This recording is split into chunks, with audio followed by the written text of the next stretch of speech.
Hello, everybody. I just want to say a few words in the news that we have no election, any general election, not this side of Christmas. I hope things work well. We know that the people in social welfare didn't really get a rise. It's a joke. It's in the 26th of March. So, in other words, they got no rise for the January in the new year. And then it's going to be, when the phone allowance comes, that's going to be June. That's only a bluff that you're getting a rise. There'll be half a year gone before you get it. So the politicians have got the rise, and I think it's past time that people rose up and revolt in any way they like. We don't want to see anyone killed, but if you have to do it, I leave it to God what you do. What I'm just saying is you're letting them away with it. They're all getting their raises in January, whatever it is, and they're thousands a year. And all to do is talking and waffling in the Dáil. There's nothing really happening for the lower margins in society. So if you want to do something about it, you have to revolt. And there's no point in saying how you'll do that revolt. You can revolt in prayer. You can revolt different ways. I'll leave it to yourselves what you want to do. But there's no point in talking, hitting your foot in the ground. You get nowhere. I proved that when I was in the UK. And it's up to you now what you do. I don't tell anyone what to do. But you have to have a vote from a prayer end of it, or you'd have to have a vote from any way you wish. I don't tell people what to do. You're not supposed to kill people, but if you do, I didn't tell you to kill anybody. So you just get the government to act. Get up and march with the people, or do more than march. March is no good. Just saying you want to shaming you. That's no use. You must attack. The politicians are all hypocrites. Whole bloody lot of them, because as far as I see, one is bad and the other's worse. So it's not a matter which party you take. People in pensions haven't been looked after well, no, and all the cuts. But the whole trouble is the head's still in Michael Noonan and his gang that paid the banker's debt. That should not have been paid, and it should be taken. What would happen if you were in a Muslim country? The head would be taken off you. Well, I don't afford then what to do. But I know you're getting nowhere at the moment licking Noonan's backside, more or less. And people saying this and that and other. No, you don't get to be licking. You don't get anything by licking people. Show your strength. And get out, get unified in strength. Now, you can either go out in prayer, you can have prayers above in your chapel or what you like. That's one way. That's the way as a bishop we told you to do it. But I would not fault you, because I do believe in liberal theology. And if people needs to rise, they need to rise, but they need to do it because you're just being walked on. And your local politicians all getting heaps of fucking money. They're overpaid for what to do. And there's a few good ones, okay, but it's big money for what to do. They're only in it for the money and the pensions. Because that's why you had no general election, because they wouldn't have one before March. Because there's guys that wouldn't be in long enough to get pensions. So there's no one really interested in the country. Sad to say. And in 1916, I suppose people all meant for the country to get the control of their own destiny. It's not control of the elites getting control of the destiny. The Irish elites, that's no good. So think about it, folks, and act on it. Otherwise, it'll still be yapping next year. But I don't believe in being nice with people. If you get them so far, and then you have to use the pressure. So that's a joke. £5 of a raise next March. I don't know who's on my phone. Not answering anyhow. So I have to get away now, and thank you all very much for listening. But I'm just trying to tell you, as a man of the people, I like to look after people if I can. But DC have told Ireland to tax the more well off. Not doing it. There's 13 billion not taken in tax, which the EC have told them to take. Now, that company's not going to stay necessarily on the strength if they pay it or not. Because they're only profit maximisation. So it's a bloody problem you have. And there's other ways of dealing with it. they should have took the money when the EC told them, because if they're in DC, they have to do what the EC tells them. Paying fines, gosh, it's stupid, and appealing. Who did they think they're conning? Because you need someone in there, a few brains in the government. And that has to be made. So, enough said about that. You can deal with that your own ways. I pray that you deal with it well. Now, the next thing we need to talk about is we're coming on to Advent, and people all start to pray. We're finishing off the month of October, and those people that are into the Blessed Virgin, the Rosary, will pray to the Blessed Virgin. As I have said, I believe in praying to Jesus Christ, soul man. And that's the way I was brought up. I like that, Jesus Christ, soul mediator. And you can pray to the other saints if you like, but it's like me going to somebody that works in a place, and I can go to the head man if I know him. If you have a good relationship with Jesus Christ, that's what you need to have. And then you pray the right. And at that point, now challenge me if you say it's different. Now, the next thing we do is we look at the developments in this area. There is need for a crematorium on the Carlingford Mountain, and some of these entrepreneurs might be thinking of that, and it can get some trade into their venues by people going to funerals instead of going away up to Cavan and up to Dublin with coffins, because it's going to come a bigger event, a cremation, in the next coming years, in the foreseeable future, because there's no land for graves yards. They get new graveyards where they're going to put them, and also there's a lot of pollution from corpses, because the chemicals that they pump into the body is pollutive. Now, another thing we need to look at there, we've said enough about that, so any entrepreneurs that feel like starting up a business, think of a crematorium. The next thing we're going to move on to now is trees. It's a disgrace the amount of trees that's hanging over the road and nearly curtain other in a lot of places.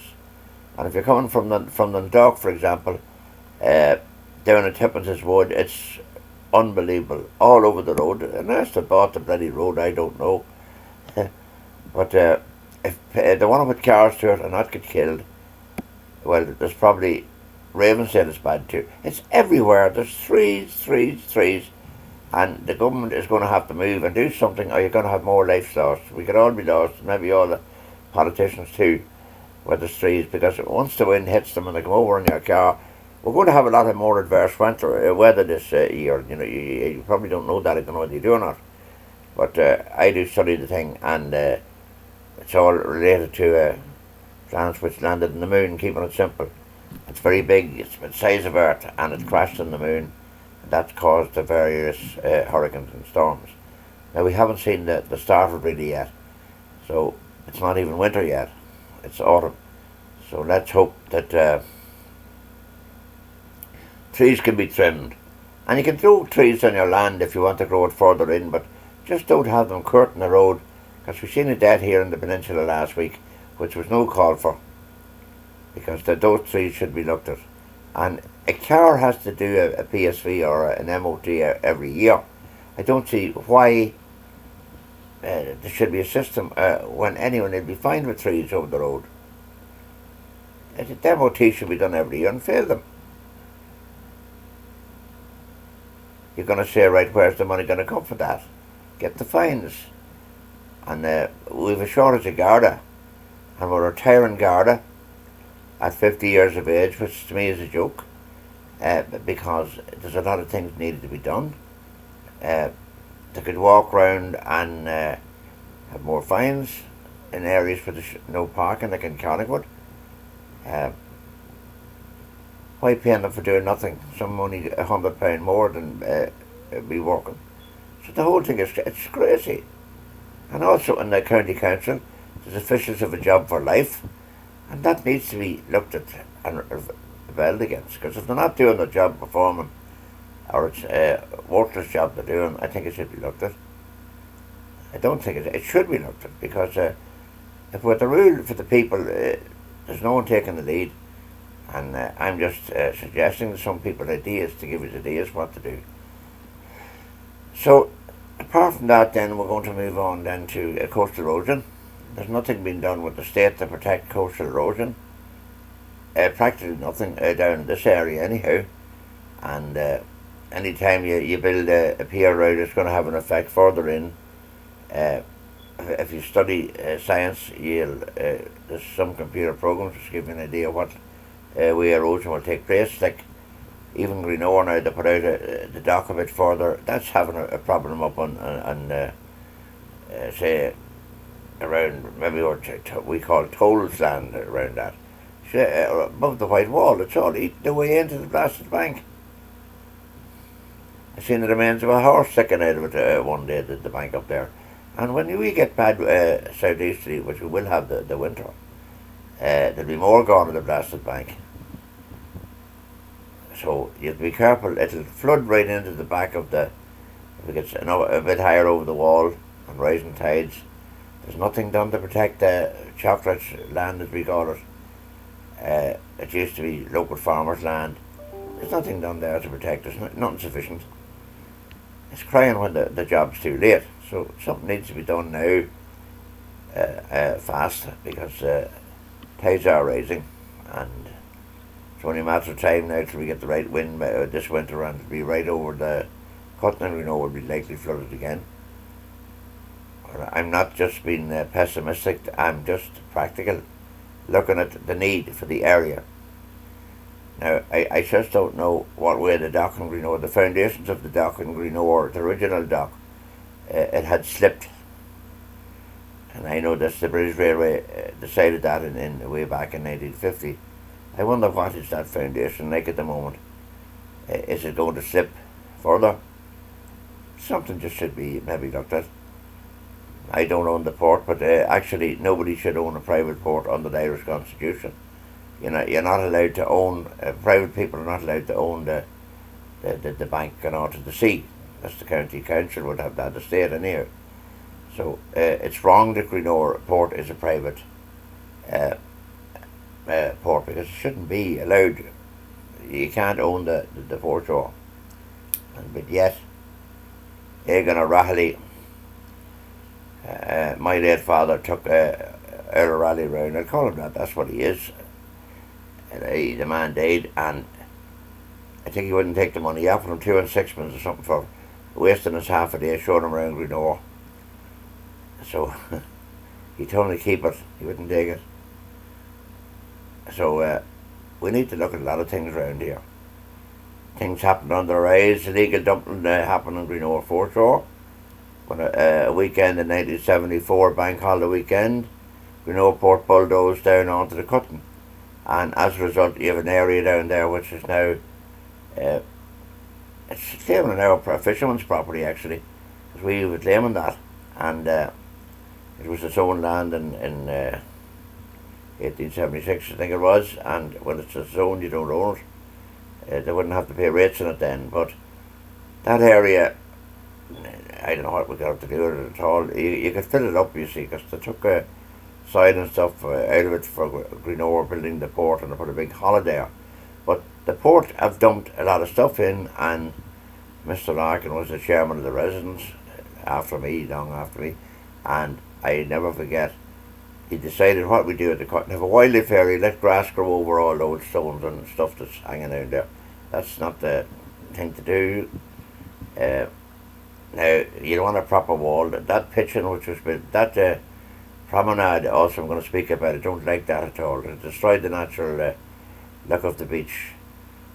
They maybe could have put a type of a pitching like they have on the back shore, and it lowered it, boats can get in.